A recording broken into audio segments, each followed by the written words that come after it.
What's up, everyone? It's another episode of the Inside the Lines podcast. I'm your host, Isaac, and it is officially round 2 of the NBA playoffs. Round 1 was interesting, right? We had some close games, some blowouts, but now we get to the nitty gritty, the real deal basketball here in round 2, and continue our journey towards the NBA Finals. So that being said, without further ado, let's kind of take a look at what transpired in round 1. In the Eastern Conference side of the bracket, we had Boston take out Miami in 5 games. We had Cleveland emerge victorious over Orlando in 7. We had Indiana take out Milwaukee in 6, and we had New York dispatch of the Sixers in 6 as well. So the second round shaking up in Boston versus Cleveland, right? So far to this point, the series is tied at 1 game apiece. Indiana is currently trailing Boston in that series by 2 games. The Knicks hold a 2-0 series advantage. And on the Western Conference side of the bracket, right, the Oklahoma City Thunder swept the New Orleans Pelicans. Very quick series there. An interesting series in Dallas and the Los Angeles Clippers when they played against one another. That series ended in 6. The Mavericks were able to emerge victorious in that series. And next was Minnesota sweeping Phoenix. So 2 sweeps in the Western Conference. And Denver was able to take out the Lakers in 5. So on the Western Conference side of the bracket, we have the Thunder and the Mavericks currently tied at 1 game apiece in the second round, the Western Conference semis. And on the other side of the Western Conference bracket, which is actually where we're going to be pointing our focus, is the Minnesota Timberwolves holding a 2-0 series advantage over the Denver Nuggets. And like I said, we're going to focus and key in on that series as we take a look. Game 1 of that series, Minnesota won by 7. This was a very solid outing for Anthony Edwards, who had his second 40-point game in back-to-back games. So Anthony Edwards, 43 points, 17 for 29 from the field, 3 for 7 from 3, hit 7 boards and 3 assists. Karl-Anthony Towns chipped in 20 after having a little bit more foul trouble than he had anticipated and he would have liked. Naz Reid was a story, though, for Minnesota off the bench. He came in, chipped in 16 points off 7 of 11 from the field, 2 of 4 from 3 with 4 boards and 3 assists. Now, for Minnesota, this was the 3rd time in 5 games they were able to hold an opponent under 100 points. They did it twice in the Phoenix series, and now they did it for the first game. And spoiler alert, they did it for the second game as well. And it's a theme or trend, if you will, that we're going to continue to see throughout the course of this postseason. So Minnesota's defense, stifling defense, continued here in game 1. And in addition to that, they were able to also outscore Denver in the paint. So exposing that strength that Denver typically has against other opponents, they exposed it themselves against the Nuggets. Looking at things from the Nuggets' perspective, Nikola Jokic had his kind of usual production, but not usual efficiency. He gave Denver 32 points off 11 of 25 from the field. So not as efficient as you would like from Jokic, but look at this number here, 2 for 9 from 3, right? They're making him shoot a little bit more. And one of the keys in this game that, you know, some of the analysts were talking about, specifically Chuck and Kenny and Shaq on Inside the NBA, and specific to game 1, was they were speeding up Jokic, right? The Minnesota defense was doing an outstanding job of making Nikola Jokic speed up the way that he played, his style of play, and force some mistakes, and even at times forced him to do some things that were uncharacteristic, like attempt 9 threes and go 2 for 9 from 3 and give that level of inefficiency that he usually doesn't display. So Minnesota's defense, definitely the story so far through these first 2 games, as we'll see going forward to game 2.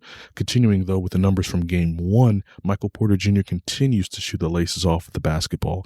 He had 20 points off 6 for 13 from the field, hit 4 threes, 4 of 7 from 3, and had 8 boards as well. So he continued to play well in this game 1. But the bigger story here is Jamal Murray, who continues to kind of struggle. He had no points in the first half of this one and scored all 17 of his points in the second half.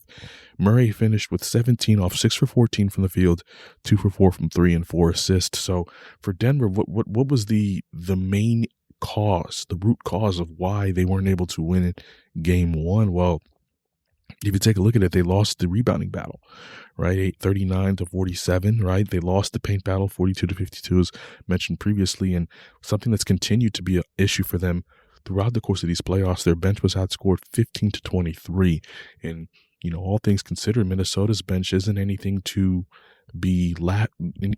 that's all that great either, to be quite frank. So, you take a look at those factors. I think those were probably the biggest reasons why Minnesota or Denver wasn't able to come away with the win. Minnesota's defense, too, like I said, is going to continue to be a theme, holding them to only 99 points. And it was a theme that we saw as we continued on to game two. Now, right off the bat, you're going to notice here in game two that Minnesota scored the exact same number of points as they did in game one. But if you look at the difference, they won by 26 because they were able to hold Denver to 80, right? This would now be the fourth time in 6 games that Minnesota has held their opponent to under 100 points. Look, this Minnesota defense is the story. This stifling defense that Minnesota has played through these first 2 games, and honestly throughout the course of the playoffs, has been their key to success. And it's not even just their ability to defend, it's the willingness, right? One could say they're clamping these offensive players with smiles on their faces, right? They're engaged, they're active, they're energetic about the way that they're defending. At least through the first 6 games that we've seen so far, there's a level of pride that Minnesota takes in defending that we don't see typically in NBA teams, especially at this point in the season. And I would wager to say, me personally, based off what I had seen in these first 2 games, that this is some of the best defense I've ever seen at a professional level, right? I saw some analysts on ESPN saying this is 2003, 2004 Detroit Pistons level defense, right? And in this era of basketball where, the physicality isn't as great as it was in the early 2000s and 90s and, the eras that came before, right? This season, this postseason, the referees have definitely done a solid job of allowing physicality, although at times it's very inconsistent to see or inconsistent to say. But at the end of the day, Minnesota's level of defensive intensity and how they've really taken teams out of what they want to do offensively, specifically here in this series, to go into Denver, right? And it's not only a tough place to play, it's the toughest place to play. In addition to having the home court advantage, it's the altitude that a lot of players in multiple different sports complain about as well. Taking 2 off Denver, the defending champions in Denver, is something to not sneeze at all. And to hold the defending champions to 80 points is a spectacular feat, right? And as we look at specifically what transpired in this game, Anthony Edwards continued his level of excellent play and efficiency. 27 points, 11 for 17 from the field, 1 for 4 from 3, 2 boards, and 7 assists. Karl-Anthony Towns had a much better showing. Rudy Gobert ended up missing this game due to personal reasons, which we eventually discovered was the birth of his child. So, with him being out, Karl-Anthony Towns had to step up, and boy, did he. 27 points, 10 for 15 from the field, 3 for 5 from 3, and 12 boards. And Naz Reid, who we're going to touch on here in a little bit, continues to show his level of importance and how important he is to this team. So when you look at it from that perspective, you're taking a look at how Minnesota is defending, the production they're getting from Naz Reid off the bench, the production they're getting from their stars. They have all the key ingredients to make a successful team in the playoffs and look like contenders, if not the favorite to win the championship, the NBA Finals this season. So, you got to take a look at everything that they've done defensively. And in addition to that, holding Denver to 35% from the field. It's an impressive feat to this point in the season. Now, if you're Denver coming across and looking at it from Denver's perspective, Nikola Jokic continuing a level of inefficiency we have not seen from him thus far into his career. 16 points, 5 for 13 from the field, 16 boards still, and 8 assists. So the numbers are still there, but the efficiency is not. Eric Gordon had 20 points, 8 for 14 from the field, played well, 3 for 5 from 3, 4 boards, 2 assists. And once again, the story. Jamal Murray, 8 points off 3 of 18 from the field, 0 of 4 from 3, 13 boards, though, with 2 assists. This, to me, is the biggest key, the biggest cog, the biggest person or point of emphasis that is feeling the impact of the Minnesota defense is definitely Jamal Murray.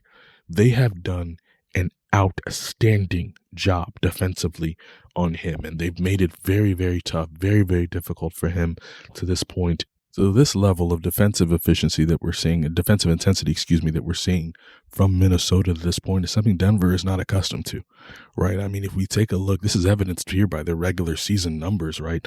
Denver in the regular season was 16th in points per game, 7th in rebounding, but 4th, look at that, 4th in field goal percentage this season at 49.5. Obviously, we weren't really high on their bench coming in, but also look at their paint points.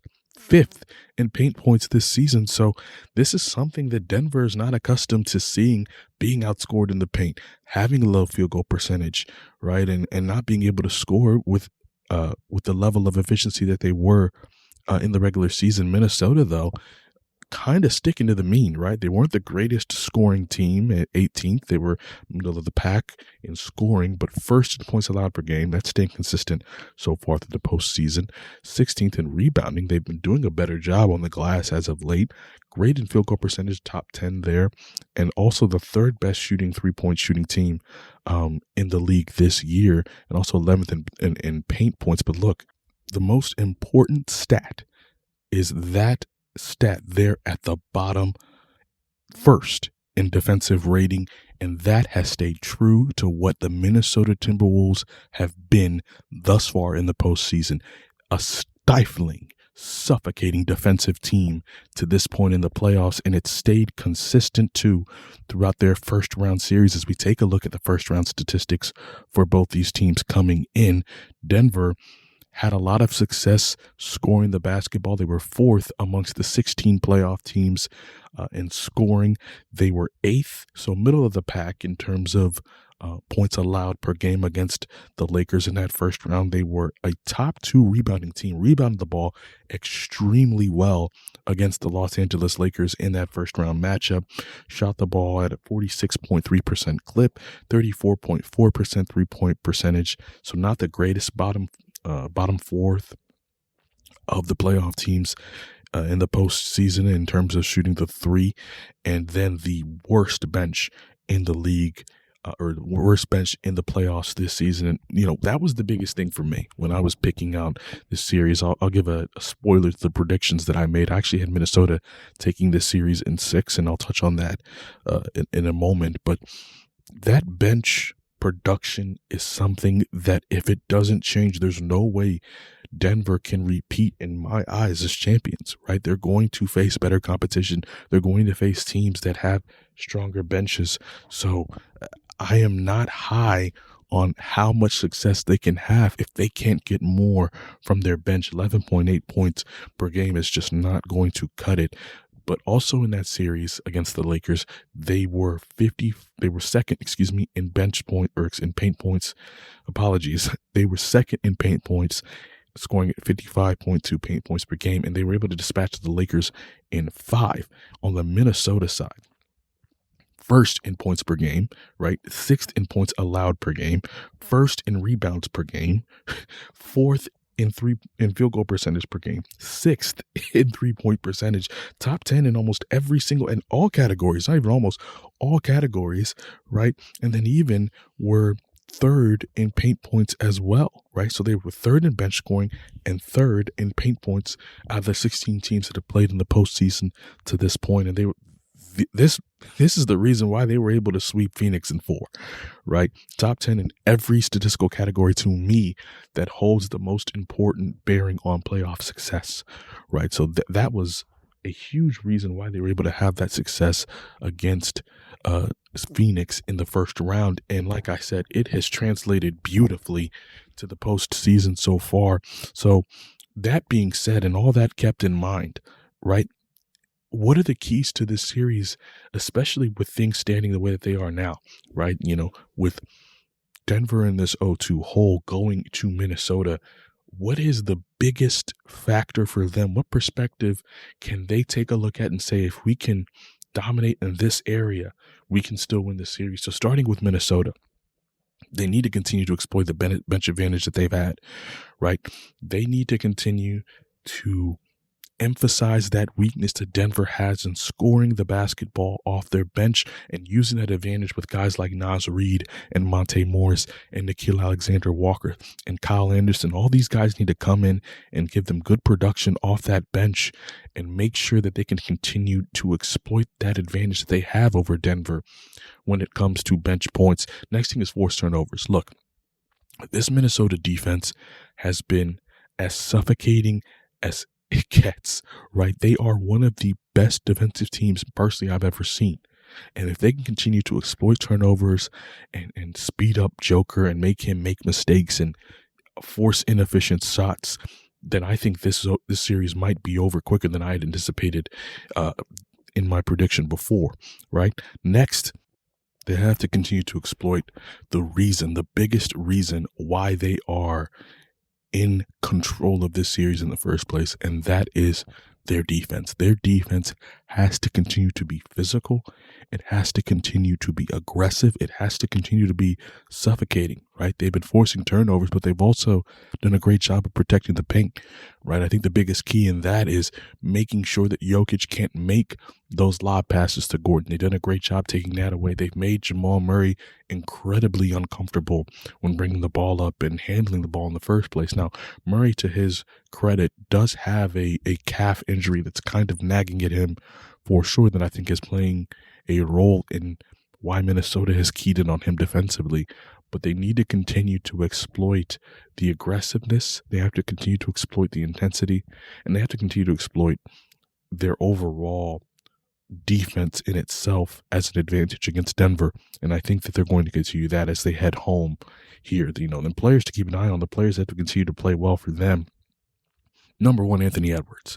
He has been incredible in this postseason to this point. Anthony Edwards in this postseason has been one of the biggest reasons, if not the biggest reason, Minnesota has taken this 2-0 lead and hasn't lost yet in this postseason. Edwards, to this point in the series, through 2 games, is averaging 35 points per game off nearly 61% field goal shooting from the field, 36.4% shooting from 3, right? And he's averaging 4.5 boards and 5 assists. He has been outstanding for Minnesota so far in this postseason, and he's been their leader, right? He's been the de facto go-to guy. He's checking on his teammates. He's holding his teammates accountable, making sure that they're playing within the rules of which that they're supposed to be executing so far. And you can't ask for a better leader than him to this point, because not only is he doing it on the offensive end, but he's doing it on the defensive end. He's arguably, if not one of their better perimeter defenders, the best perimeter defender that they have, in addition to being their best offensive weapon. So Anthony Edwards, 1,000% is going to be key in this series. Next, it's Karl-Anthony Towns, right? Karl-Anthony Towns, the way they're going to be playing him against Jokic and having him guard Jokic and bringing Gobert over as a help side defender, to me, is key. But not only that, him staying out of foul trouble will be key, and also him being able to score the basketball the way he has. To this point in the series, he's averaged 23.5 points per game, 8 boards off 65% shooting from the field, and he's averaged a block as well and shooting 55.6 from 3-point range. So another guy that holds a huge level of importance going forward in this series as well. And then Naz Reid, right? Originally, before I was able to, actually get this out when I was making this, I had Rudy Gobert as the third most important player. And Rudy Gobert's importance is not to be underestimated, but Naz Reid